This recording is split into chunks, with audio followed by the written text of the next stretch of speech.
hidden life, vibrant in every atom. O hidden light, shining in every creature. O hidden love, embracing all in oneness.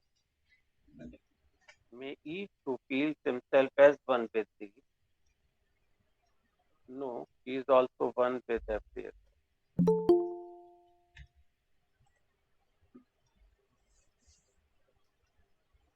We जी, welcome you all to नमस्कार। the Shankar Lodge meeting.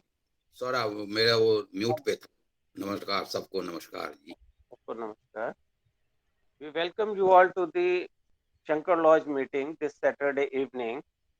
Today, Dr. Rajiv Gupta, our Lodge Secretary, will share his thoughts on the topic Patanjali Yoga Truth, on which he has already taken several talks earlier, and it is based primarily on the book Science of Yoga by I.K. Temni. Now, without taking any more time, I will request Dr. Rajiv Gupta to please continue his talk. Dr. Rajiv Gupta. Thank you brother Mathur ji, thank you very much. सबको नमस्कार। जो माथुर जी ने जैसे बताया कि the science of yoga जो किताब है, ये ब्रदर आई के तेमनी इनकी कमेंट्री है, और ये हम लोग इसको पढ़ते हैं सोसाइटी के अंदर, थियोसॉफिकल सोसाइटी में, और इसी से हमारे को मेन जो जानकारी है इन व्यू ऑफ थियोसॉफी योग सूत्रस के बारे में हमें मालूम पड़ा है। अब हम लोग काफ़ी आगे आ चुके हैं। जो पहला सेक्शन था वो फिनिश कर चुके हैं समाधिपाद का। अब साधनापाद का सेक्शन जो अब खत्म होने वाला है, आखिरी 10 सूत्र रह गए हैं। तो इसमें फिर 55 सूत्र हैं। हम आज 46वें सूत्र 46 सूत्र से चालू करेंगे।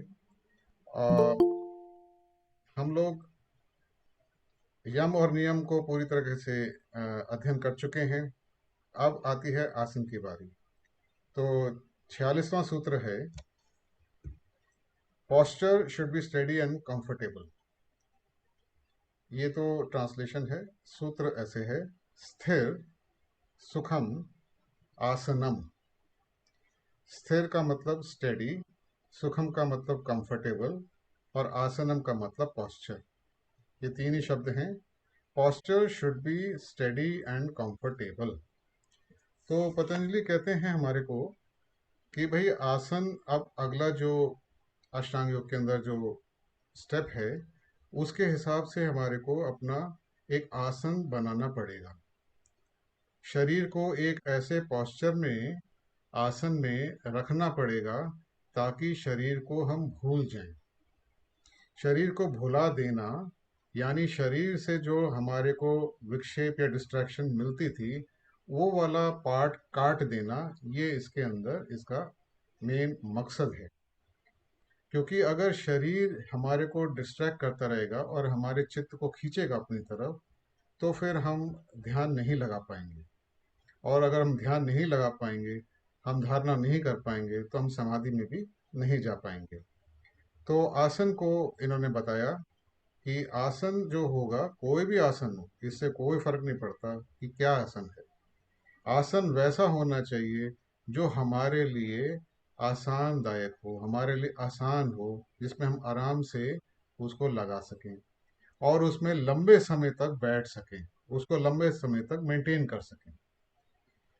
तो इसलिए इन्होंने कहा कि ऐसा आसन जो स्थिर हो, जो सुखदायी हो, और वो उसको ये प्रेफर करते हैं।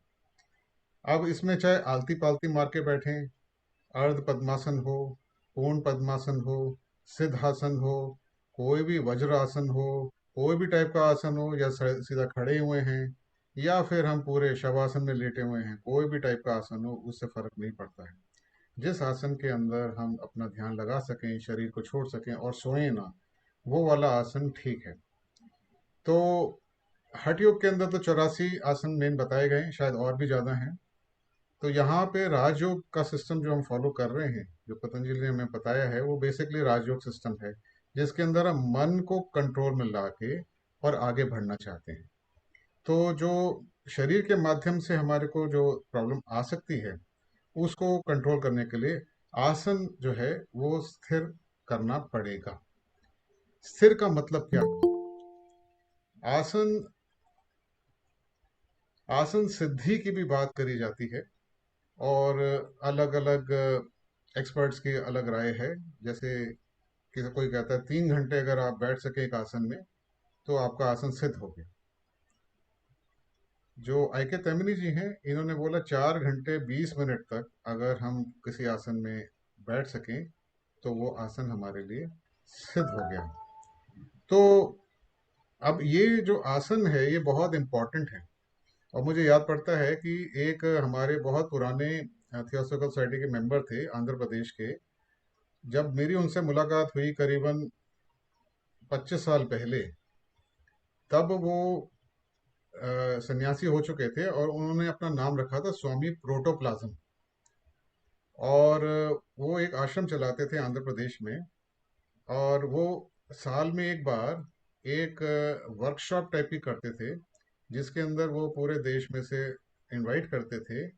और जो साधक आते थे उनको अपने जो आश्रम के कमरे हैं उनके अंदर वो बिठाते थे और दीवार को फेस करते हुए और उनको टाइम करते थे कि कितनी देर तक, जो 3 घंटे तक बैठ जाता था उसको फिर वो सर्टिफिकेट देते थे, 3 घंटे तक जो आसन अपना।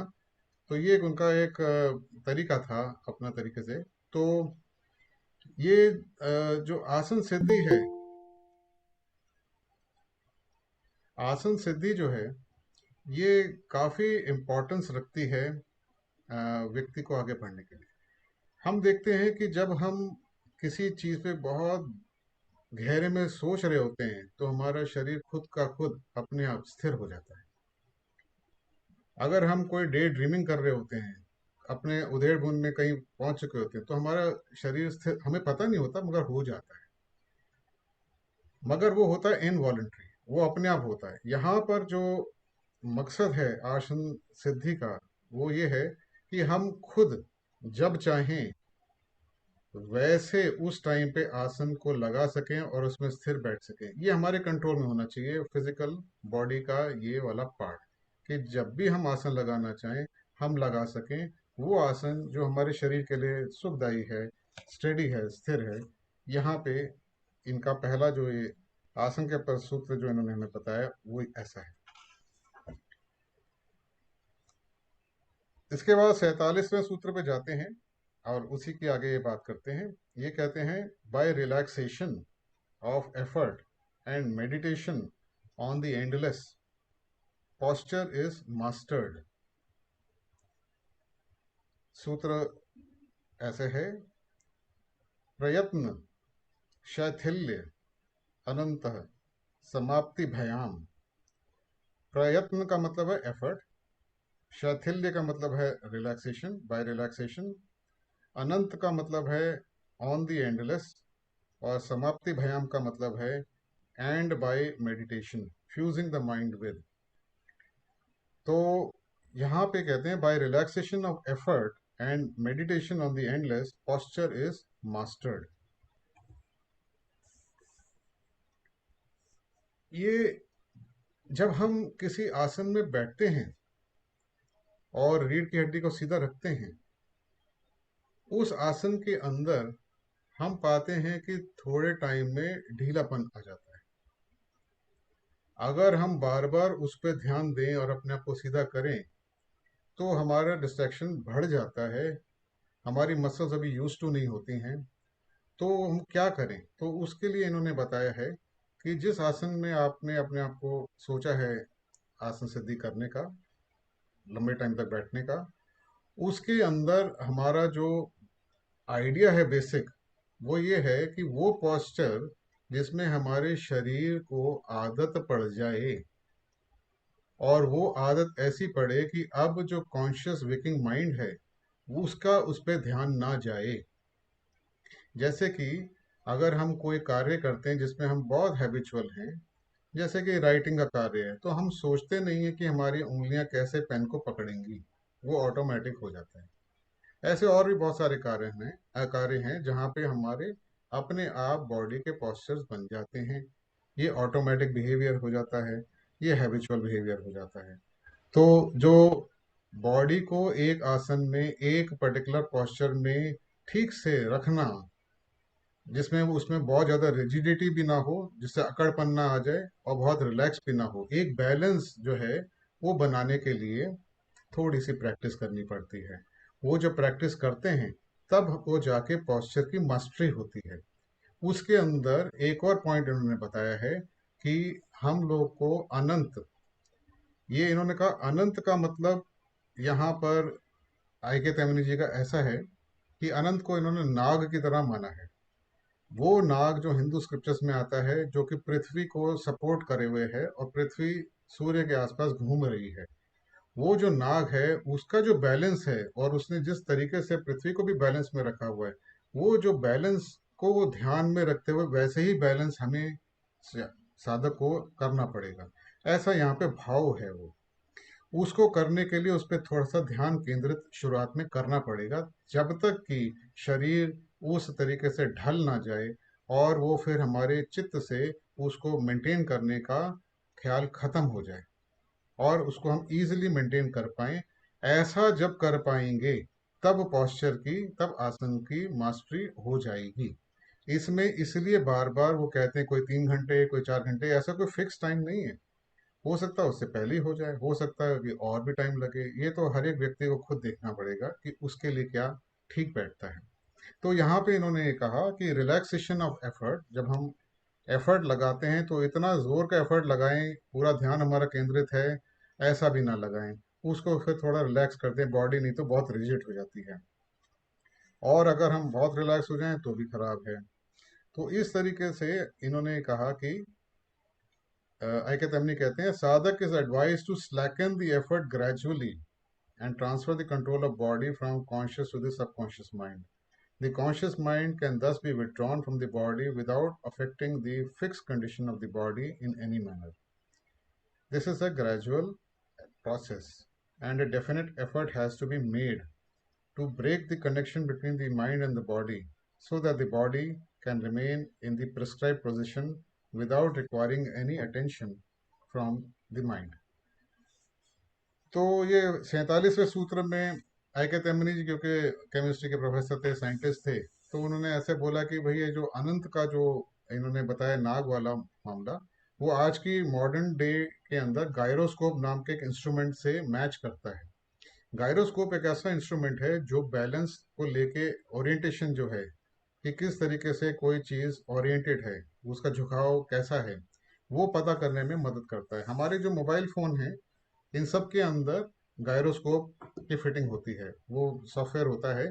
तो जब हमारा मोबाइल शिफ्ट होता है किसी भी पोस्चर में, वो अब उसको ऑटोमेटिकली बैलेंस करता है। एक पॉइंट के बाद में वो पूरा उसको शिफ्ट कर देता है स्क्रीन को। तो गायरोस्कोप का साइंस के अंदर बहुत ज़्यादा काम है। एंगुलर वेलोसिटी पता करना, ओरिएंटेशन खराब हो रही है कि नहीं हो रही है, बहुत दूर दूर के जो स्टार्स हैं, प्लैनेट्स हैं, उनकी जो लाइट आ रही है, उनके अंदर जो चेंजेस आ रहे हैं, वो सब चीज़ें जो हैं गायरोस्कोप के थ्रू होती हैं। गायरोस्कोप एक बैलेंसिंग इंस्ट्रूमेंट की तरह। तो उन्होंने बोला, आप समझ लीजिए, इन्होंने ऐसे डायग्राम बनाया है। इन्होंने बोला ये गायरोस्कोप और सांप जो अनंत है, ये दोनों एक ही टाइप के हैं। तो यहाँ पर ये 47 सूत्र पे हमारे को इसके बारे में बताते हैं कि जब पहला इन्होंने बताया कि आसन किस प्रकार का होना चाहिए, वो स्थिर होना चाहिए और सुखदायी होना चाहिए। दूसरा इन्होंने बताया कि आसन को जब हम मेंटेन कर रहे हैं तो अपना जो एफर्ट लगा रहे हैं मेंटेन करने में, उसके अंदर धीरे धीरे रिलैक्सेशन लाएंगे, रिजिडिटी नहीं रखेंगे, तो हमारा माइंड धीरे धीरे उससे हट जाएगा, क्योंकि ऑटोमेटिक पॉस्चर वो बन जाएगा, हैबिट में आ जाएगा बॉडी की। सारी मसल्स जो हैं वो भी ट्यून हो जाएंगी, अलाइंड हो जाएंगी, किस तरीके से उस पॉस्चर को मेंटेन करना है। तो ये इसको करने के बाद में जब पॉस्चर जो हमारा आसन है वो जब कंट्रोल में आ जाता है, मास्टरी हो जाती है उसके बाद में, तो एक चीज और इन्होंने सूत्र, जो तीसरा सूत्र है आसन के ऊपर, वो ये बताते हैं। 48 सूत्र, 48वां सूत्र ये बताते हैं, from that no assaults from the pairs of opposites. सूत्र ऐसा है, ततः द्वंद्व अनभिघात, ततः का मतलब from that mastery of posture, द्वंद्व का मतलब from the pairs of opposites, अनभिघात का मतलब no assaults, from that no assault from pair of opposites, मतलब कि अब जब आसन की सिद्धि हो गई, जब आसन पे हम आराम से बैठ सकते हैं उस आसन के ऊपर, तो अब हमारे ऊपर कोई भी प्रकार के जो द्वंद हैं, जैसे कि मौसम के अंदर फर्क आए, बहुत गर्मी आए, बहुत ठंड आए, इस टाइप के जितने भी पेयर्स ऑपोजिट्स हैं जो बाहरी फिजिकल वर्ल्ड के अंदर आएंगे, वो अब इस आसन को हिला नहीं सकते, उस पर अफेक्ट नहीं कर सकते। तो ये एक ऐसी चीज इन्होंने हमारे को बताई है इसके बारे में। तो ये कहते हैं इससे क्या होगा कि हमारे, क्योंकि हम लोग की आसन की सिद्धि हो गई है, अब हमारा आसन पक गया है, मैच्योर हो गया है। अब उस पे कभी भी साधक बैठना चाहे, कितनी भी देर तक बैठना चाहे, समाधि के अंदर भी चले जाए, शरीर को भी छोड़ के चले जाए, वो आसन को मेंटेन करेगा। इसलिए सबसे बढ़िया आसन इसमें जो बुद्धा का था, पद्म आसन, जो कि सबसे स्टेबल आसन माना जाता है, मगर बहुत मुश्किल है करना उसको। एक पॉल ब्रिंटन होते थे, वो बहुत पहले आए थे, श्री रमन महर्षि के वो फॉलोअर थे। उनको 6 महीने लगे थे इस आसन को पकड़ने में और ठीक से उसमें बैठने में। तो वो उसकी जरूरत नहीं है, मगर पद्मासन को माना जाता है कि पद्मासन में शरीर को छोड़ देना बड़ा आसान है, और वो उससे बॉडी स्टेबल रहती है काफी। तो ये कहते हैं इसके अंदर, और ये तीसरे सूत्र के बाद ये आसन के ऊपर बात खत्म करते हैं। ये कहते हैं आसन करने से, इस टाइप के आसन से क्या क्या बेनिफिट्स और मिलते हैं। एक तो हेल्थ अच्छी होती है, हमारे जो बॉडी के जो फ्लो हैं, जो करंट्स हैं, जो भी हमारे, हम कहेंगे जो ब्लड फ्लो है, इथरिक करंट्स हैं, वो एक पर्टिकुलर आसन के अंदर बैठने से उनके अंदर भी एक रेगुलेशन आ जाती है, क्योंकि ब्रीदिंग रेगुलेटेड हो जाती है काफी। दूसरा, ये कहते हैं विल पावर की डेवलपमेंट होती है। और तीसरा, हमारे को आगे प्राणायाम के लिए ये फिटनेस की जरूरत है। प्राणायाम नहीं हो सकता अगर आसन की सिद्धि ना करी जाए, पॉस्चर की मास्टरी ना हो तो। इसके बाद अगले जो 5 सूत्र हैं वो प्राणायाम के ऊपर हैं। तो अब हम आते हैं 49th सूत्र के ऊपर, और यहाँ ये कहते हैं, ये पहला सूत्र है प्राणायाम के ऊपर। ये कहते हैं दिस हैविंग बीन अकम्प्लिश्ड, मतलब कि mastery of the posture having been accomplished, pranayama which is cessation of inspiration and expiration follows. तस्मिन् सति श्वास प्रश्वास योह गति विच्छेदः प्राणायामः। तस्मिन् का मतलब ऑन दिस परफेक्शन ऑफ आसन, सति मतलब कि हैविंग बीन अकम्प्लिश्ड, श्वास प्रश्वासयोः of in breathing and out breathing, of inspiration and expiration, gati means movement, vichhedah cessation or break, pranayamaha regulation of breath, or the fourth constituent of yoga. After accomplishing the mastery of posture, pranayam follows, which is cessation of inspiration and expiration. ये सूत्र हमें ये बताता है कि एक बारी हमने आसन को सिद्ध कर लिया तो हमारे लिए प्राणायाम करना बहुत आसान हो जाता है। हालांकि आसन को सिद्ध करते करते हम प्राणायाम को स्टार्ट कर सकते हैं, ऐसा नहीं कि पहले खत्म करेंगे तभी करेंगे। आफ्टर ऑल आसन को सिद्ध करना भी आसान नहीं है, क्योंकि आदमी बैठेगा 2-3 घंटे तो क्या करेगा, कुछ ना कुछ तो करना ही है उसको। तो आसन को सिद्ध करते हुए भी हम प्राणायाम की प्रैक्टिस कर सकते हैं, हम प्रत्याहार धारणा की भी प्रैक्टिस कर सकते हैं, कोशिश कर सकते हैं, कोई इसमें बड़ी बात नहीं है। बहुत सारे और काम जो हम कर सकते हैं वो भी हम करना चाहे कर सकते हैं, मगर वो आसन को मेंटेन करते हुए, तो इससे हमारी प्रैक्टिस होती है आसन के अंदर। तो यहाँ ये कहते हैं कि प्राणायाम जो है वो तब असल में स्टार्ट होता है, या उसका इफेक्टिवली हम प्राणायाम को पकड़ सकते हैं जब आसन की हमारी मास्टरी हो जाए। तो इसमें ये कहते हैं कि प्राणायाम क्या होता है।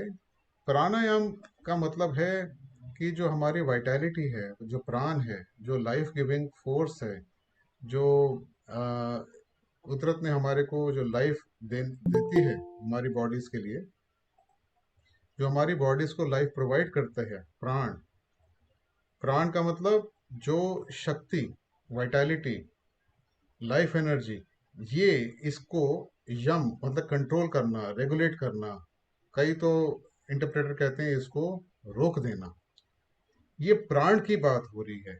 प्राण जो कि सूर्य से ये वाइटैलिटी आती है, ये ईथरिक बॉडी के अंदर अब्जॉर्ब होती है। ये ईथर जो हमारे आसपास जो फैला है ईथरिक मैटर, इसके अंदर सब एटॉमिक जो फिजिकल प्लेन का मैटर है, उस मैटर के अंदर अब्जॉर्ब होती है, वाइटैलिटी ग्लोब्यूल बनता है।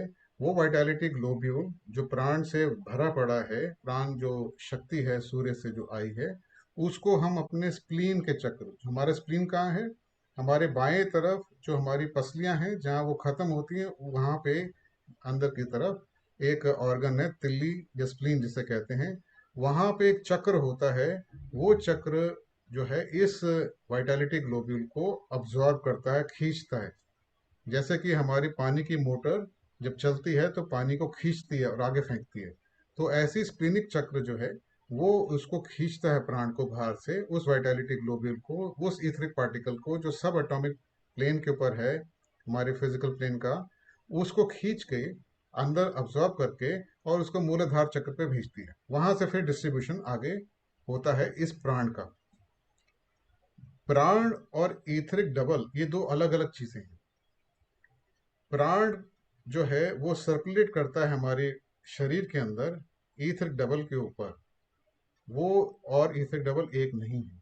तो प्राण जो है वो अब्जॉर्ब होता है, ये एक इंपॉर्टेंट पॉइंट है। इस प्राण को अब्जॉर्ब, ये नेचुरल प्रोसेस है।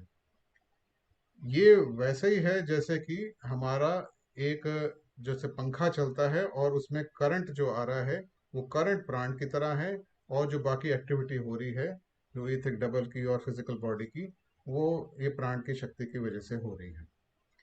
तो इस तरीके से समझने से हमें मालूम पड़ता है। अब इसको प्राण को हम डायरेक्टली कैसे अफेक्ट करें, हम प्राण तो देख सकते नहीं है, एथर डबल हम देख सकते नहीं है। तो इसके लिए जो हमारे पूर्वज रहे हैं, जो हमारे पहले के योगी रहे हैं, इन्होंने बताया कि ब्रीदिंग के माध्यम से हमारे जो सांस लेना और छोड़ना, अंदर लेना और छोड़ना, इन्होंने बोला श्वास प्रश्वास, लेना और छोड़ना, इन ब्रीदिंग आउट ब्रीदिंग, इसके माध्यम से इस प्राणिक करंट को, इस प्राण के जो मूवमेंट है, इसको हम अफेक्ट कर सकते हैं। तो प्राणायाम जरूरी है ईथरिक डबल के शुद्धि के लिए, जैसे कि हमने, और उसको शांत करने के लिए, उससे डिस्ट्रैक्शन पैदा ना हो, और उसके माध्यम से जो शक्तियां हम एक योगी आगे अर्जित करेगा आगे अपने कार्य के लिए, उसके लिए ये प्राणायाम का होना जरूरी है। मगर यहाँ पे तो सिर्फ अभी, क्योंकि आगे धारणा ध्यान और समाधि की तरफ कोई बात हो रही है, तो प्राणायाम का यहाँ मेन मकसद जो होगा वो मदद करना होगा धारणा के लिए, तो डिस्ट्रैक्शन हटाने के लिए इथिक डबल से। आसन करने से हमने क्या करा है, हमने फिजिकल बॉडी की डिस्ट्रैक्शन हटा दी। यम और नियम से हमने क्या करा है, हमने हमारा जो इमोशनल कंपोनेंट है, जो मेंटल ओवर एक्टिवनेस है, उसको हमने काफी हद तक कंट्रोल करा है, ताकि वो डिस्टर्बेंस ना करे हमारे को। और यहाँ पे अब हम प्राणायाम के अंदर इस चीज को लेके आते हैं। अब प्राणायाम जो है उसके बारे में कुछ गलत धारणाएं हैं, उसके बारे में हमें थोड़ा सा चर्चा कर लेनी चाहिए। प्राणायाम गहरा गहरा सांस लेना और छोड़ना, जिसको हम भस्त्रिका प्राणायाम कहते हैं, यहाँ पे उसका उससे कोई मतलब नहीं है। भस्त्रिका प्राणायाम जो है वो गहरी गहरी सांस लेना और छोड़ना, उससे हमारी ऑक्सीजन लेवल बढ़ते हैं, और जो ये जो स्प्लीनिक चक्र है जो प्राण को खींच रहा है, उसकी एक्टिविटी बढ़ती है, और हम प्राण से और अच्छी तरह, हमारे अंदर प्राण और अच्छा एंटर कर जाता है। ये सब बेनिफिट होते हैं, ओवरऑल हेल्थ को बेनिफिट होते हैं। मगर प्राणायाम एक्टिविटी जो ये बताना चाह रहे हैं, रेगुलेशन ऑफ प्राणायाम, उसमें कोई उसका रोल नहीं है भस्त्रिका प्राणायाम का। दूसरा टाइप का जो प्राणायाम जो बताया जाता है वो है अनुलोम विलोम या नाड़ी शोधन प्राणायाम। तो ये स्वामी रामदेव जो आजकल सबसे पॉपुलर हैं इसके बारे में, वो उसको अनुलोम विलोम कहते हैं, मगर इसको नाड़ी शोधन प्राणायाम कहा जाता है, जिसके अंदर हम एक नाक से सांस लेते हैं और फिर थोड़ी देर रोकते हैं, और फिर रोकते नहीं, दूसरे सांस निकालते हैं, और फिर अंदर से दूसरे से लेते हैं और पहले से निकालते हैं। इसको हम कहते हैं अनुलोम विलोम, जो वो बताते हैं, जिसमें ब्लॉकेज नहीं है, जिसमें रोकना नहीं होता सांस को। इसे कहते हैं नाड़ी शोधन प्राणायाम। ये नाड़ी शोधन प्राणायाम जो है, इसका एक्शन कैसा है? जो हमारे ईथरिक बॉडी है उसके ऊपर इसका एक्शन आता है, और जो उसके चैनल्स हैं ईथरिक बॉडी के, उनको क्लियर करता है। इसको ऐसे समझ सकते हैं हम, जैसे कि एक पाइप है, पाइप में से हल्का हल्का पानी जा रहा है, ये नॉर्मल फ्लो है, तो धीरे धीरे उसमें कुछ जो इम्प्योरिटीज होती हैं वो सेटल हो जाती हैं नीचे की तरफ पाइप के। तो वो गंदगी जैसे एक नाली में बैठ जाती है, जब पानी फ्लो करता है तो गंदगी बैठ जाती है। हमें देखते हैं ना, हर एक साल हमारे को नालियां अपनी सफाई करवानी पड़ती है, ड्रेनेज सिस्टम्स को। नाड़ी शोधन प्राणायाम क्या करता है? वो थोड़ा सा प्राण को तेजी से भगाता है उस पाइप में से, फिर वापस खींचता है, फिर भगाता है, फिर खींचता है। तो जो इम्प्योरिटीज होती हैं वो उखड़ जाती हैं, उभर जाती हैं, और फिर वो क्लियर हो जाती हैं। तो हमारी नाड़ियों की जो सफाई है वो नाड़ी शोधन प्राणायाम से होती है। मगर ये प्राणायाम नहीं है जिसकी यहाँ पे बात कर रहे हैं, पतंजलि बात कर रहे हैं। ये हेल्प करता है नाड़ी को सफाई करने में, नाड़ी शोधन प्राणायाम ये एक्टिविटी जो है। प्राणायाम तब, जिसकी ये बात कर रहे हैं जो हमें करना है, वो तब स्टार्ट होता है जब सांस को रोका जाए, जब सांस को ब्लॉक करा जाए, जब, जिसको शब्द इस्तेमाल कर रहा है, कुंभक लगाया जाए। तो जब प्राणायाम की प्रॉपर प्रैक्टिस जब स्टार्ट होती है तो ये नाड़ी शोधन प्राणायाम से ही ज़्यादातर स्टार्ट करवाई जाती है। बस फर्क ये होता है कि जब हमने एक नाक से सांस ली तो उसके बाद में उसको रोक दिया जाता है, फिर दूसरे नाक से सांस को बाहर छोड़ा, फिर रोक दिया जाता है, फिर इसी दूसरी नाक से फिर वापस ऊपर सांस ली जाती है, फिर रोक दिया जाता है, और फिर पहली नाक जहाँ से हमने स्टार्टिंग करी थी साइकिल की, वहां से छोड़ा जाता है और फिर रोक दिया जाता है। तो ये जो प्रोसेस है जिसमें सांस को रोका जाता है, ये एक्चुअल जो प्राणिक करंट है उसमें इफेक्ट करता है। वहां पे जाके उस प्राण के ऊपर इसका एक्शन आता है, और ये इसको बहुत क्लियरली आई के तैमनी जी ने, मैं उन्हीं के शब्दों में कहूंगा तो ज्यादा बेहतर है, इससे खिलवाड़ नहीं करना चाहिए। दी मेथड्स, आई के तैमनी जी कहते हैं, the methods adopted in controlling and manipulating prana by regulation of the breath are a closely guarded secret which can be obtained only from a competent teacher। इसलिए अगर आप स्वामी रामदेव का भी सुनेंगे, जब वो अनुलोम विलोम प्राणायाम कहते हैं तो वो कहते हैं रोकिए मत, लेफ्ट साइड नाक से सांस को लीजिए, राइट को ब्लॉक करके, फिर लेफ्ट को ब्लॉक करिए और राइट से निकालिए, और फिर तुरंत राइट से अंदर से खींचिए और लेफ्ट से निकालिए। ये आपकी एक साइकिल पूरी हो गई। तो उसमें रोकना नहीं है, मगर रोकने वाली जो प्रक्रिया चालू होती है, और कई कई अलग अलग प्रकार के एक्सरसाइजेस हैं जिसके अंदर रेशियोज इस्तेमाल करे जाते हैं, जिसके अंदर दोनों नाक का इस्तेमाल करा जाता है सांस लेने में, फिर रोकने में, और फिर सांस को बाहर छोड़ने में। कई रेशियोज इक्वल होते हैं, जैसे कि हमने सांस लिया 4 सेकंड में, 4 सेकंड रोका, 4 सेकंड में निकाला। कई बार रेशियोज और बढ़ा देते हैं, 4 सेकंड में सांस लिया, 8 सेकंड रोका, 4 सेकंड में निकाल दिया। बहुत अलग अलग टाइप के रेशियोज के अंदर अलग अलग टीचर्स ने इसके अंदर बताया हुआ है। जो प्रैक्टिस ठीक से कर ले इस नाड़ी शोधन प्राणायाम की, तो स्वामी विवेकानंद ने जैसे लिखा है अपने किताब राजयोग, जो उनकी कमेंट्री है योग सूत्र पे, उन्होंने एक ऐसी हिंट दी है जिसमें कुंडलिनी जागृत करने की उन्होंने थोड़ा सा बता दिया वहां पे। तो उन्होंने ये बोला कि जब बहुत प्रैक्टिस कर लेता है साधक, तो उसको नाक दूसरी रोकने की भी जरूरत नहीं पड़ती। वो अपने विल से, अपने इंटेंशन से ही एक ही नाक से सांस लेगा और दूसरे से छोड़ देगा, उसको दूसरा हाथ भी नहीं लगाने की जरूरत है। मतलब काफी एक्सट्रीम आगे एडवांस स्टेज पहुंच जाती है, ऐसा उन्होंने बताया। और फिर उन्होंने आगे बताया कैसे मूलाधार चक्र के ऊपर उसका प्रहार करना है।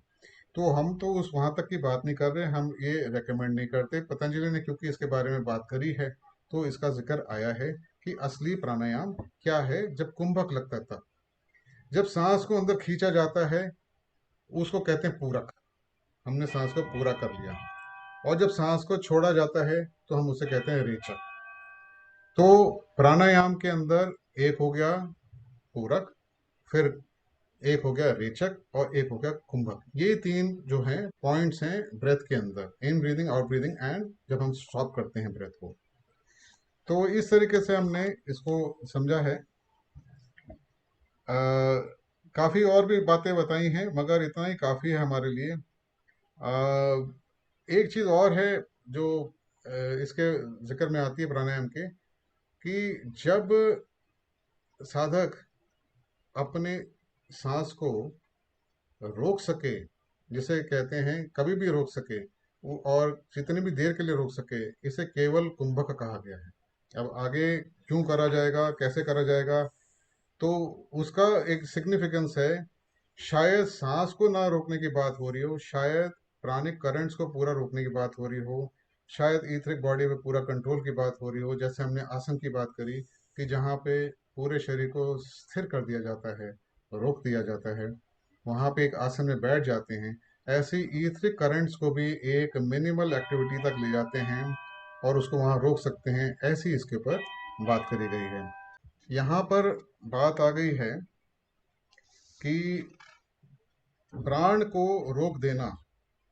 सच प्राणायाम कॉल्ड केवल कुंभक gives complete control over pran and enables the yogi to perform not only all kinds of physical feats but also to arouse and direct kundalini towards different centers of the body. तो ये प्राण के बारे में हमें अब idea लग गया और हमें ये मालूम पड़ गया कि प्राणायाम का एक्चुअल मीनिंग क्या है।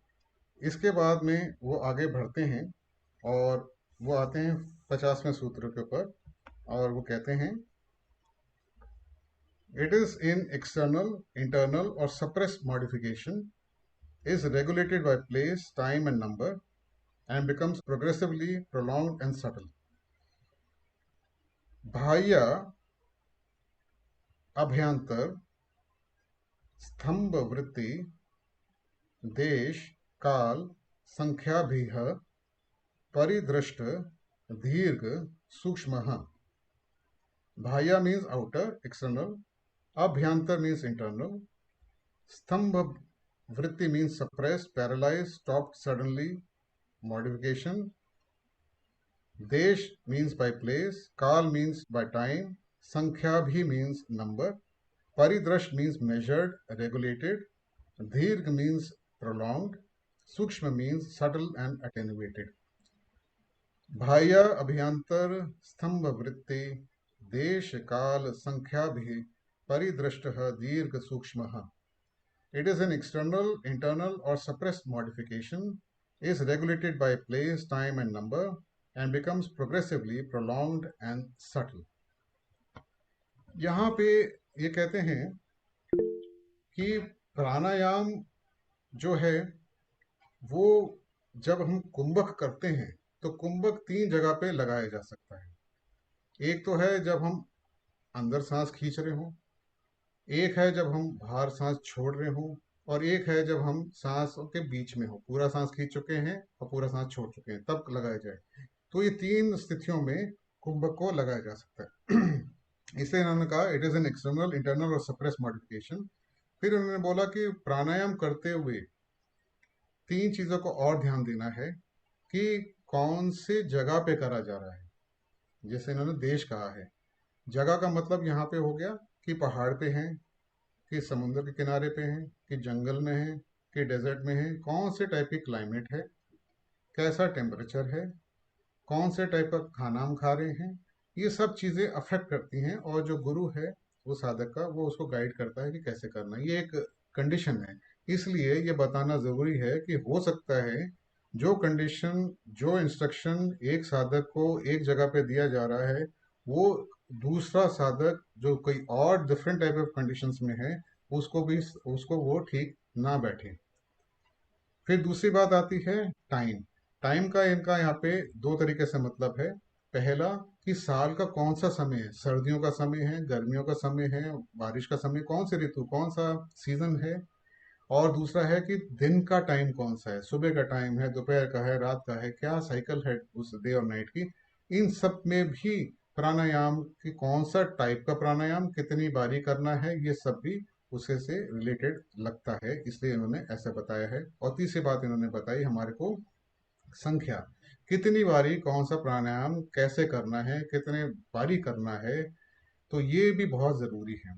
कई बारी ज़्यादा करने से, क्योंकि ये खतरों का काम है ये, हम ईथरिक डबल के अंदर जो प्राण के जो सर्कुलेशन है उस पे हम काम कर रहे हैं, और क्योंकि हमें दिखाई नहीं देता है, जब तक हमारे पास कॉम्पिटेंट गाइड ना हो, हमें इसके साथ में खिलवाड़ ज़्यादा करना नहीं चाहिए। तो यहाँ पे इन्होंने हमारे को बात बता दी है, हिंट दे दिया है कि जब ऐसा करेंगे तो हमारे प्राण जो है वो बहुत सूक्ष्म है, सटल हो जाएगा।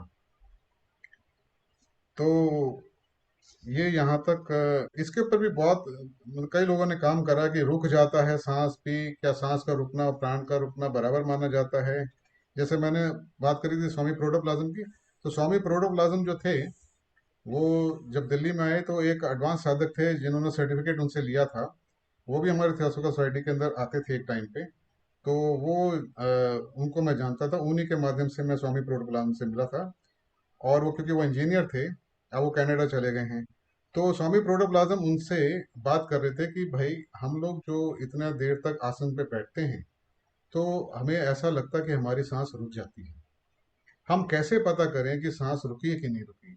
तो वो एक इंस्ट्रूमेंट बना रहे थे, सेंसर बना रहे थे कि सांस हमारी रुकती कि नहीं रुकती है। मैं आगे खैर उससे आगे मैंने डिटेल में गया नहीं, ना आगे मिला कि क्या करा उन्होंने। तो वो इस टाइप की चीज़ों के बारे में सोच रहे थे, तो सांस रुक जाती थी। यहाँ पे भी ये कहते हैं कि ये जो ऐसे करने से हमारा जो इन्होंने बोला कि दीर्घ और सूक्ष्म प्राण वायु हो जाती है, इस तरीके से हो जाता है। फिर ये 51st सूत्र में आते हैं और ये कहते हैं that pranayama which goes beyond the sphere of internal and external is the fourth variety.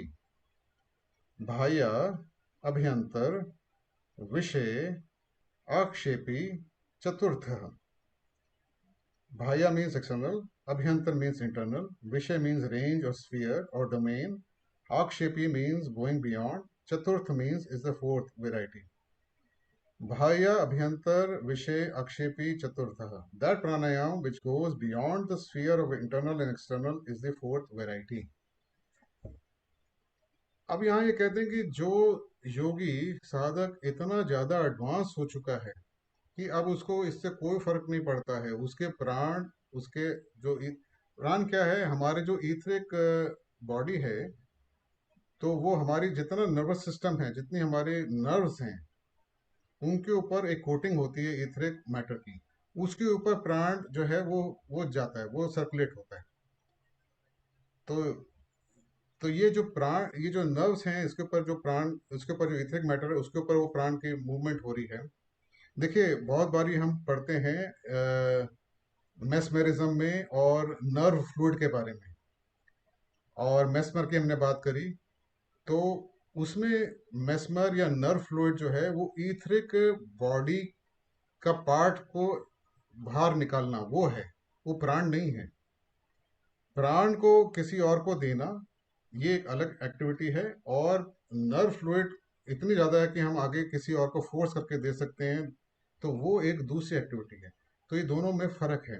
यहाँ प्राण की बात हो रही, जब साधक प्राण को इतना अपना रोक सकता है, रेगुलेट कर सकता है, डायरेक्शन आगे पीछे कर सकता है, जहाँ गाइड करना वहाँ पे उसको भेज सकता है, तो तब उसके लिए अब कुंभक कभी भी लग जाए, कभी भी वो लगाना चाहे, कैसे भी रोकना चाहे, अब इसके मायने नहीं रखता कि कौन सा फेज ऑफ रेस्पिरेशन में वो लगा रहा है। इंस्पिरेशन मतलब कि हम सांस ले रहे हैं तब, सांस छोड़ रहे हैं तब, या सांस लेने और छोड़ने के बीच में, या छोड़ने और लेने के बीच में कब लगा रहा है, इससे कोई खास फर्क नहीं पड़ता, क्योंकि वो इतना एडवांस हो चुका है। इसलिए इसको इन्होंने फोर्थ बोला है।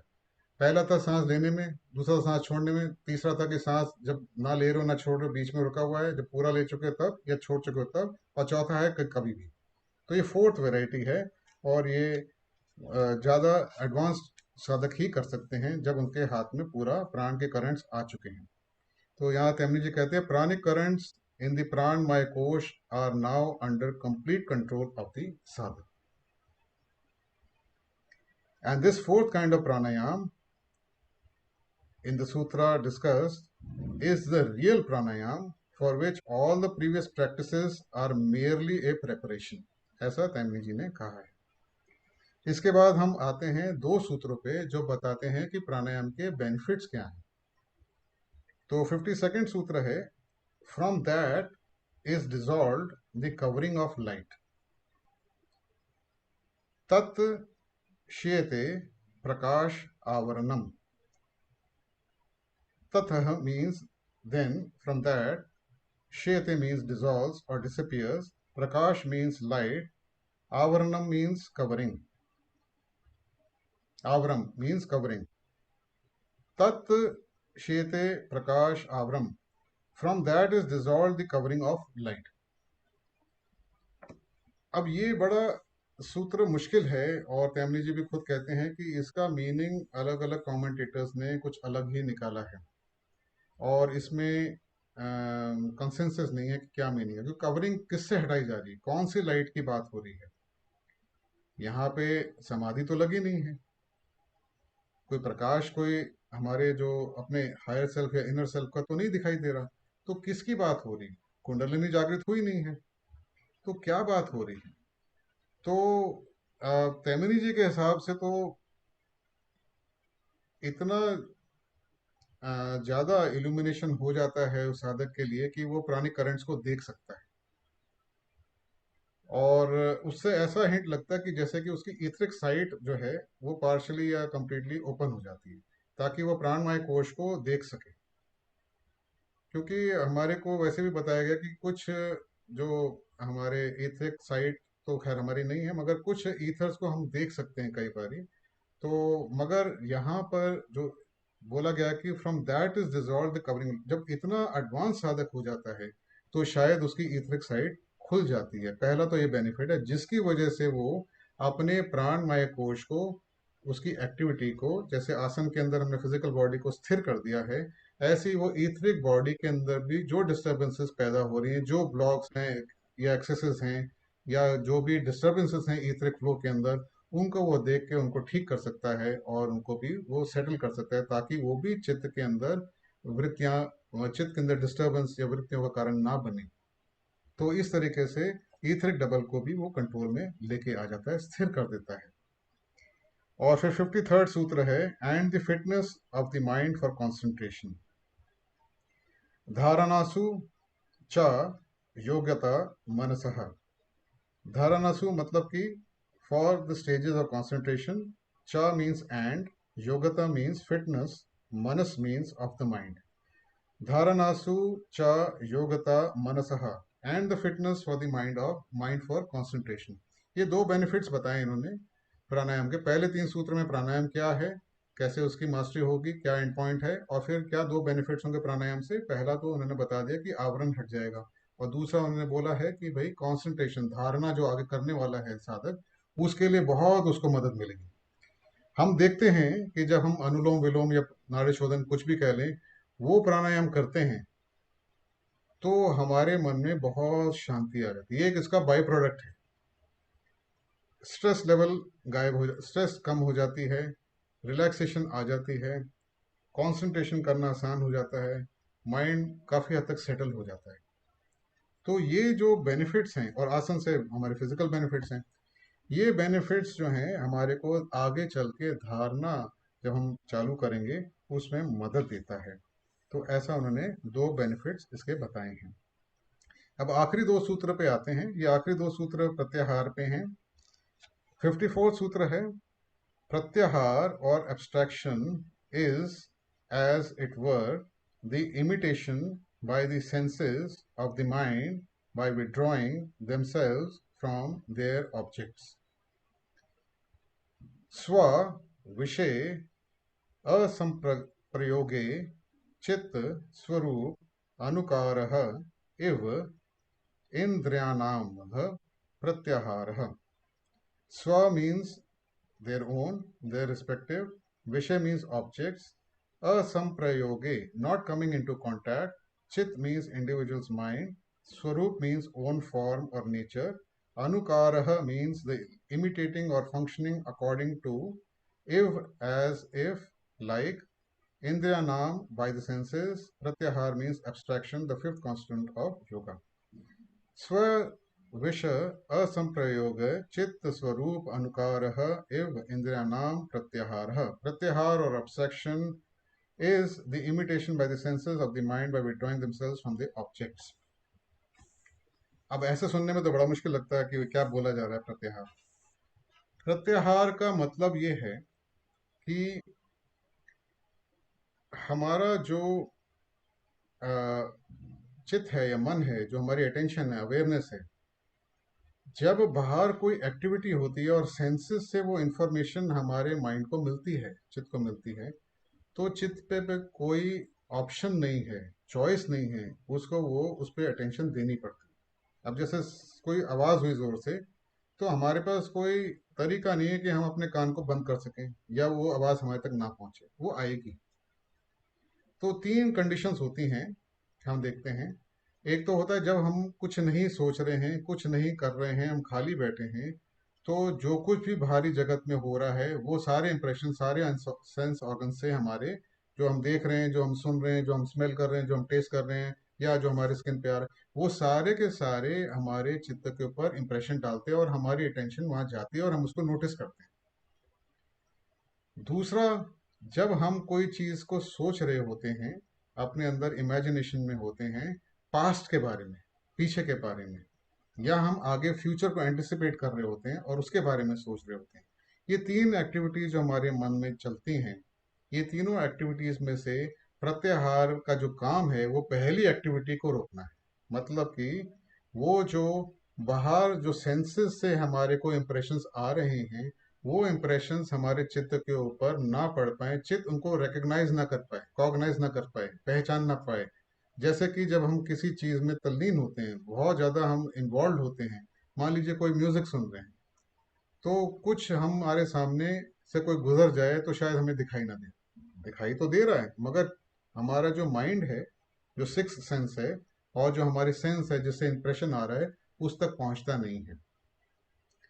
तो ये जो डिसोसिएशन है, जो सेंस ऑर्गन से इंफॉर्मेशन आने का और जो माइंड का उसको रिकग्नाइज ना करने का, उस पर ध्यान ना देने का. जैसे कि हमारे घर में कोई आए और खटखटाए और हमारे को सुनाई भी ना दे, और वो फिर खटखटा के चला जाए या रुक जाए, तो हमें पता ही ना चले.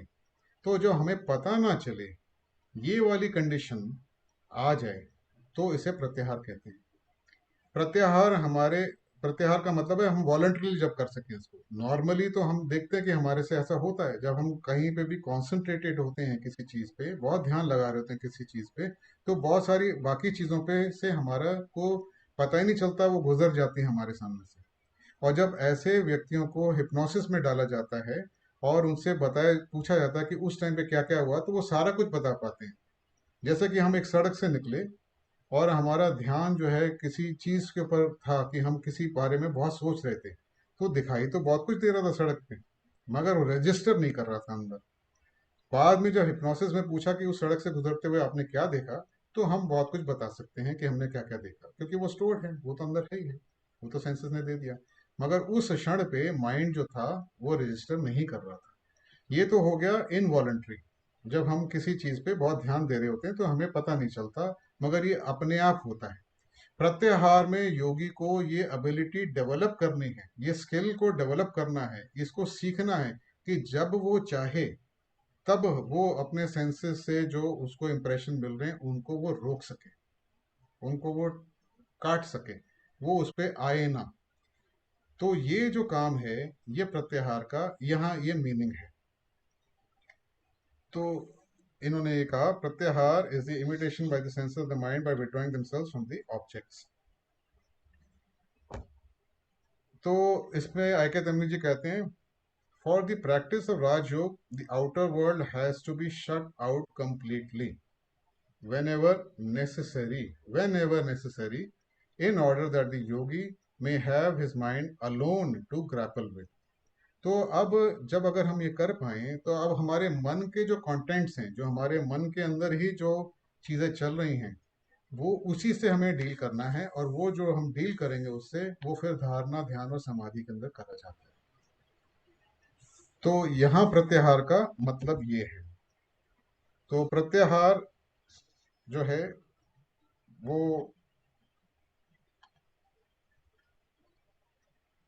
ये प्रत्याहार से हमारी एबिलिटी बन जाती है कि हम जब चाहें अपने आप को ऐसे किसी विषय पे लगाएं कि बाकी जो सेंसेस से इंफॉर्मेशन आ रही है वो हमारे माइंड रजिस्टर उसको ना करे। और इसके बाद में फिफ्थ सूत्र, जो आखिरी सूत्र है साधना पद का, ये आता है, then follows the greatest mastery over the senses तत ततः परमा वश्यता इंद्रियाणाम। Tatha means then, from that. Parma means the highest, the greatest. Vashyata means mastery. Indriyana means over the senses. Tatha Parma Vashyata Indriyanam. Then follows the greatest mastery over the senses. तो प्राणायाम प्रत्याहार करने से हमारे sense organs हमारे को कोई ऐसी information दे नहीं सकते जिससे हमारा जो चित्त है, जो माइंड है, डिस्ट्रैक्ट हो। आसन लगाने से हमारे बॉडी के जो अपने मूवमेंट्स हैं, जो बॉडी की वजह से हमें डिस्ट्रैक्शन हो सकती थी, जो बॉडी पे इफेक्ट करती थी चीज़ें, जो द्वंद्व की बात करी थी उन्होंने, वो सब भी खत्म हो जाए, बॉडी भी डिस्ट्रैक्ट ना कर पाए। जो हमारी ईथरिक बॉडी में जो करंट्स हैं, प्राण का जो फ्लो है, उस फ्लो को भी हमने इतना कंट्रोल कर लिया है कि हम जिस तरीके से चाहें उसको मैनिपुलेट करके ठीक कर सकते हैं। अगर उसमें कहीं, हमने पढ़ा ना 72,000 नाड़ियाँ होती हैं, तो इतने सारे जो हमारे चैनल्स हैं, उन चैनल्स के अंदर हम उनको ठीक से रेगुलेट कर पाएँ, तो वो ईथरिक डबल से भी हमारे को कोई डिस्टर्बेंस ना मिले। यम और नियम से हमने जो देखा कि हमारे इमोशनल कंपोनेंट्स जो बहुत हैं, जो हमारे रिएक्शनरी कंपोनेंट्स हैं, हमारे को रिस्ट्रिक्शन यम में दिया और नियम में जो हमें बताया कि क्या क्या करना है, वो जो रिस्ट्रिक्शंस हैं उनसे भी बहुत सारे डिस्ट्रैक्शन, बहुत सारी चीज़ें खत्म हो जाती हैं। तो ये जो बाहरी अंग है, जो पहले जो ये 5 जो अंग हैं अष्टांग योग के, ये हमारे को जितना भी मन से बाहर की चीज़ें हैं उन सब से छुटकारा दिला देती हैं, ताकि हम अब अपने मन के कंटेंट्स के अंदर ही अब उन पे काम कर सकें और बाहर हमारे को डिस्ट्रैक्शन ना मिले। तो तब धारणा और फिर ध्यान और फिर समाधि, फिर उसकी शुरुआत या अंतरंग योग की स्टार्टिंग होती है। तो यहाँ पे हमारा साधना पद खत्म होता है और माथुर जी, यहाँ पे ये टॉक खत्म होता है। कोई भी सिस्टर ब्रदर कोई अपना कमेंट क्वेश्चन देना चाहें, most welcome.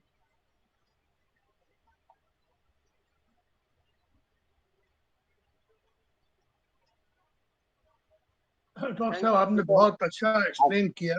Thank you brother. हमें एक पूछना था कि आपने जो बताया कि एक तो सांस रुक जाए, फिर रिलीज कर दें, और फिर एक बीच की जो स्थिति है वो क्या है, हम समझ में नहीं आया। सांस को जो है ना रेगुलेट करना है, क्योंकि हम डायरेक्ट प्राण पे काम नहीं कर सकते हैं। तो हम क्या करते हैं, जो हमें सिखाया गया है, और ये तो फाइनल जो कोई टीचर बताएगा वो ज़्यादा बेटर होता है। तो मगर बेसिक प्रेमिस जो है वो ये है कि हम जब सांस को अंदर खींचते हैं तो हम अपने फेफड़ों को भरते हैं हवा से, और फिर हम जब सांस को बाहर निकालते हैं तो हम छोड़ते हैं, तो अंदर ऑक्सीजन और कार्बन डाइऑक्साइड के एक्सचेंज होता है। मगर इसके साथ साथ ये जो, अगर हम बहुत बढ़िया तरीके से इसको करें, बिल्कुल बढ़िया तरीके से सांस इसको एक कोऑर्डिनेशन में करें, तो ये हमारे स्प्लिनिक चक्र से प्राण को और अंदर खींचता है। इसका एक एसोसिएशन है प्राण को ईथरिक डबल के अंदर, प्राणवायु कोश के अंदर प्राण की सर्कुलेशन का और हमारी ब्रीदिंग का आपस में एक मेल है, एक इसके अंदर एक कोऑर्डिनेशन है। इस कोऑर्डिनेशन की मदद से प्राणायाम अचीव करा जाता है, मतलब कि प्राण का कंट्रोल करा जाता है जो ईथरिक डबल में सर्कुलेट कर रहा है। तो इसके लिए अलग अलग टाइप की एक्सरसाइजेस करी जाती हैं। जैसे कि हमें अगर फिजिकल बॉडी के अंदर स्ट्रेंथ बनानी है, मसल्स को बनाना है, तो हमारे को जो जिम इंस्ट्रक्टर है, जो भी इंस्ट्रक्टर है, वो हमें बताता है कि भैया आप ऐसे ऐसे एक्सरसाइज करो, इतनी बारी करो, ये डाइट खाओ, तब आपका ऐसे आपकी बॉडी की डेवलपमेंट होगी। ऐसी ईथरिक डबल के अंदर जिसका जो प्राण जो है शक्ति है, जो प्राण मूव करता है, उसको मूवमेंट के लिए जो एक्सपर्ट है वो हमें बताता है कि जब आप सांस खींच रहे हो तो इतने सेकंड में खींचो, फिर सांस को रोको, इतने सेकंड के लिए रोको, फिर सांस को छोड़ो, इतने सेकंड में छोड़ो, फिर दोबारा सांस को रोको और वो फिर दोबारा सांस को खींचो। तो ये जो साइकिल है, सांस खींचना, रोकना, छोड़ना, रोकना, ये जो पूरा का पूरा क्रम है, इसकी रेगुलेशन, इसकी जो साइकिल्स का अलग अलग जो एक्सरसाइजेस हैं, और इससे जो प्राण की शक्ति पे असर पड़ता है, इसी को प्राणायाम बताया गया है। डिटेल्स नहीं बताई हैं हमारे को। मेरे शायद आंसर करा कि नहीं पता नहीं, आप बताइए। जी मिल गया thank ji. You. Thank you Rajiv ji, ये दिवाकर जी। और किसी ने कोई क्वेश्चन है किसी के माइंड में या कोई? जी माथुर जी, मैं एक पूछना चाहता हूँ, अगर बिल्कुल परमिशन है बिल्कुल तो। बिल्कुल तनिष्क हाँ जी। डॉक्टर साहब, आपने बहुत ही अच्छा बताया, मैं बिल्कुल एकाग्र होकर सुनता रहा, बहुत अच्छा लगा। Thank you very much. Thank you. And दूसरी मैंने एक बात ये पूछनी थी, आपने शुरू में जो आसन की बात की कि आसन जैसे कहते स्थिर सुख आसन होना चाहिए, तो व्हाट आई मीन टू से कि जैसे कई जगह कहते पद्मासन में बैठो, सुखासन में बैठो, तो कई बार नीचे नहीं बैठा जाता, जैसे खासकर हमारी एज के लोगों को। तो क्या वो चेयर पे बैठ के या बिल्कुल कहीं बेड पे बैठ के वो 3 घंटे बैठे रहें, वो भी सिद्ध हो जाएगा और बेनिफिशियल बिल्कुल होगा वो भी? बिल्कुल बिल्कुल बिल्कुल बिल्कुल। जी देखिए, जो एक मेन कंडीशन बताई जाती है वो है रीढ़ की हड्डी सीधी रखें, जो उसका नॉर्मल पॉस्चर है। रीढ़ की हड्डी तो जी पूरी सीधी नहीं होती, उसमें एक अपने कर्वेचर होता है। तो रीढ़ की हड्डी को सीधा रखना, ताकि जो फोर्सेस हैं वो ठीक से जा सके आ सके। तो उसमें जी आप जैसे कहते हैं, महावीर तो खड़े होके करते थे योग अपना, जो भी वो मेडिटेशन करते थे। राइट और ये भी कहते हैं कि महावीर अपने जैसे कौवा आसन होता है ना, दोनों पैर पे बैठ जाना, वैसे भी करते थे। और जो स्क्वाट, जिसको हम इंग्लिश में स्क्वाटिंग कह सकते हैं। और सी डब्ल्यू लेडबीटर के जो में कई बारी तो ऐसा लगता कि शायद वो लेट के करते थे सी डब्ल्यू लेडबीटर। तो अच्छा अलग देखिए, ये मैं ये नहीं कह रहा हूँ वो करते थे ऐसे, हो सकता है क्या करते होंगे हमें पता नहीं, मगर बेसिक पॉइंट है, आप चेयर पे बैठ के जरूर कर सकते हैं। रीढ़ की हड्डी स्ट्रेट हो, खड़े होके कर सकते हैं, लेट के कर सकते हैं। लेटने पे नींद आती थोड़ी ऐसे जी जो है, बस है, बाकी कोई फर्क नहीं है। पद्मासन की जरूरत नहीं है, ठीक, सुखासन काफी है। Right thank you. मैं आपको एक और बात बता दूं इसमें, तनिया जी, कि जो अ, इस चक्कर में कि बैठ के ही करना है और पीठ सीधी होनी चाहिए, मेडिटेशन चेयर्स बना दी गई हैं उस तरीके से कि पीछे सपोर्ट मिले। श्री श्री रविशंकर की आप वेबसाइट पे जाएंगे, वहां पे भी आपको मिल जाएंगी वो। अच्छा और तिब्बत के अंदर प्रोलॉन्ग सिटिंग के लिए वो उन्होंने कुछ ऐसा बनाया होता है, बॉक्स सा, जिसके अंदर वो एक कपड़े से उनके पैरों को भी बांध देते हैं, ताकि वो व्यक्ति बैठे ही रहे, अगर उसका नींद भी आने का मन करे तो भी। ऐसी भी मैंने डॉक्यूमेंट्रीज में उनका देखा है। Thank you, thank you. ठीक है, थैंक यू। अच्छा एक छोटी सी बात और थी, जी जैसे जी आपने वो बताया नाड़ी शोधन और वो, जी जी। तो जैसे योग उसमें पार्लेंस में कहते हैं साधु समाज में, और उसमें कि इनमें छोटा सा डिफरेंस ये है कि अनुलोम विलोम में उसको होल्ड नहीं करते ब्रीथ बिल्कुल को, सही, बिल्कुल एक बिल्कुल दूसरे से लेते दूसरे बिल्कुल से लेते, बिल्कुल और नाड़ी शोधन में उसको होल्ड करते हैं बिल्कुल एज बिल्कुल कैपेसिटी। बिल्कुल तो ऐसा बिल्कुल ही है बिल्कुल कि? सही कहा आपने। अच्छा, स्वामी रामदेव अनुलोम विलोम करवाते हैं, नाड़ी शोधन नहीं करवाते हैं, इसलिए नहीं वो अनुलोम कराते, विलोम कहते हैं। नाड़ी जी शोधन में क्या होता है कि हमने सांस एक नाक से ली और रोका, रोका, और फिर दूसरे सांस से छोड़ी, और फिर जी रोका, और फिर दूसरी सांस नाक से फिर ली, फिर रोका, और फिर पहली नाक से जहाँ से ली थी उसको छोड़ा, फिर रोका। तो ये एक पाइप के अंदर हमने प्रेशर डाला, फिर उसको रोका, फिर हमने खींचा, फिर हमने रोका। तो वो जो इम्प्योरिटीज हैं वो हिल जाती हैं, और फिर उससे सफाई हो जाती है उस पाइप जी। तो but it is not recommended ये की। ये कि ये खुद, विदाउट विदाउट एक्सपर्ट गाइडेंस ये जी रिकमेंडेड नहीं है। नहीं, जी जी। ठीक जी, thank thank you you, very thank much, you. Okay. Thank you. Rajiv ji, जी मैं जी लोखंडे बोल रहा हूँ जी नागपुर जी से। लखन जी। बोलिए लोग। हाँ, आप बहुत अच्छे से ये बता रहे हैं, और एक बात मार्केबल आपने यहाँ पे जो कही कि योग्य गुरु के सिवाय, योग्य मार्गदर्शन के सिवाय ये चेष्टा नहीं करना चाहिए। बिल्कुल बिल्कुल। हम सभी को इसके ऊपर गौर करना चाहिए, क्योंकि ये इतनी इजी बातें नहीं है जो अपने प्राण से संबंधित है। तो अगर योग्य मार्गदर्शन नहीं रहा जी तो जी उसके बैड इफेक्ट भी आ सकते हैं। इसके लिए आपने आगाह कर दिया। जी जी जी। बहुत अच्छे से, बहुत पकड़ से आपने इसका विस्तृत विवेचन किया, मुझे बहुत अच्छा लगा। Thank you very much. Thank you very much. Thank you. Thank you Lokhande thank ji. You. और किसी ने कुछ कहना है, कोई ऐड करना है, या किसी ने कोई कमेंट करना है, कोई क्वेश्चन है? कंडे जी आपने कुछ कहना है? हाँ, मैं राजीव गुप्ता जी का सुन रहा था। Thank you. बहुत very nicely he has explained, but as the members of the Theosophical Society, we believe in what Annie Besant has said, Any patient has asked us to have deep breathing. That is enough. Don't do any kind of pranayam. Even HPB also said. So it is very important to remember pranayam is the process of regulating the various pulsations in the body. See, the significance of pranayam to regulate various pulsations in the body.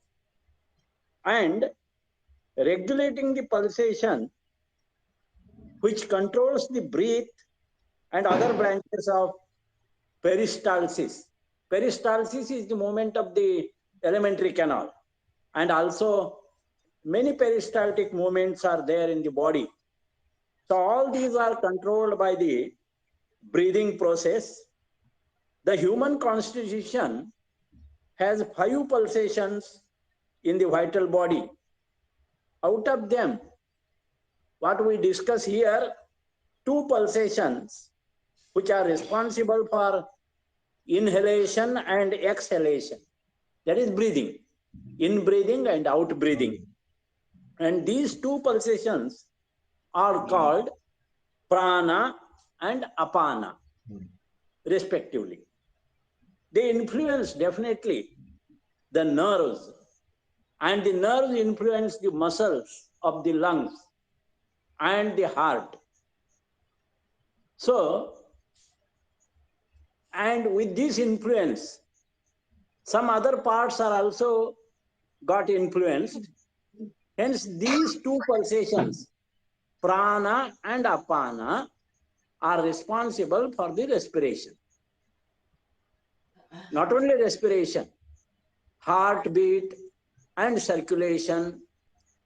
So the pulsation is the phenomenon that exists in space, that Rajiv Gupta said, that exists in the space and influence everything in the space from an atom to a cosmos. So with this breathing, we connect to the cosmos. It can be understood as the cosmic breath or the breath of God, which expels whole universe into creation and reabsorbs them into merging. This is one of the scientific understanding of the 21st century of rather scientific will be able to better understand and utilize this. The etheric currents of fluids on the vital plane flow through nerve centers, and we know nerve also has got the nerve fiber has got the pulsations like blood vessels, and the nerve, the impulses, they flow through the nerves by action potential. So vital ethers flow through the nerves. Every nerve is maintained by line of force behind it, which exists on the etheric plane and which is called nadi. That is what Gupta ji has told. In Sanskrit, we call it as scientific nadis. Then comes the mind. When we think of this pranayama, we must connect it with the mind. When the mind learns to live with your respiration and reestablishes its rhythm of pulsation, gradually the mind learns to live with pulsation and controls the respiration. This is how, in Voice of the Silence, HPB said, harmony within and harmony without need to be attained before you tread the path.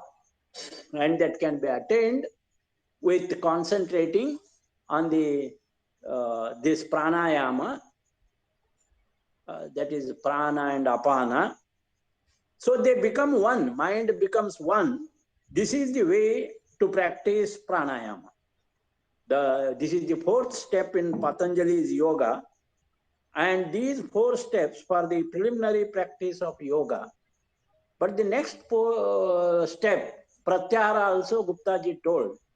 Pratyahara, or absorption of the mind and the senses, is this 5th step. The word pratyahara means bringing back or retracting.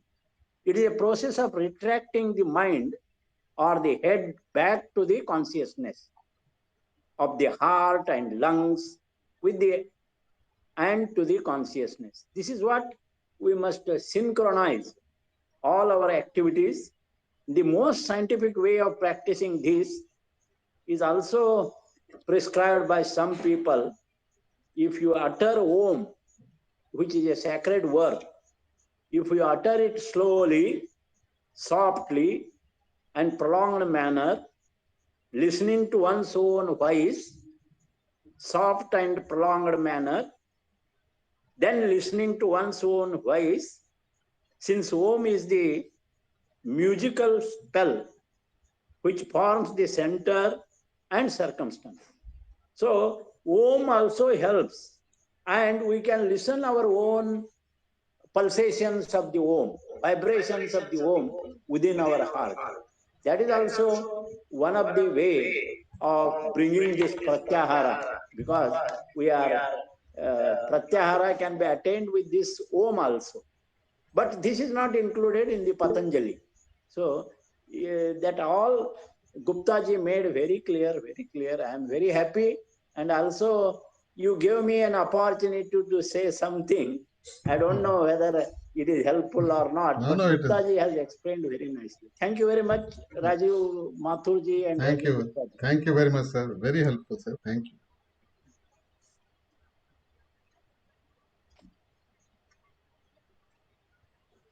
हम लोग और किसी को add करना है कुछ, या किसी के माइंड में कोई क्वेश्चन है? नहीं तो हम इसको समाप्त करेंगे.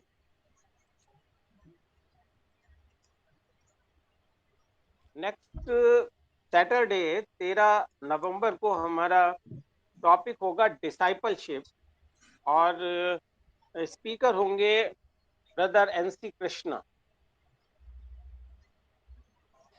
और किसी को अगर कुछ ऐड नहीं करना, कोई क्वेश्चन नहीं है, कोई कहने का नहीं है, तो हम लोग मीटिंग को क्लोज करेंगे प्रेयर के साथ.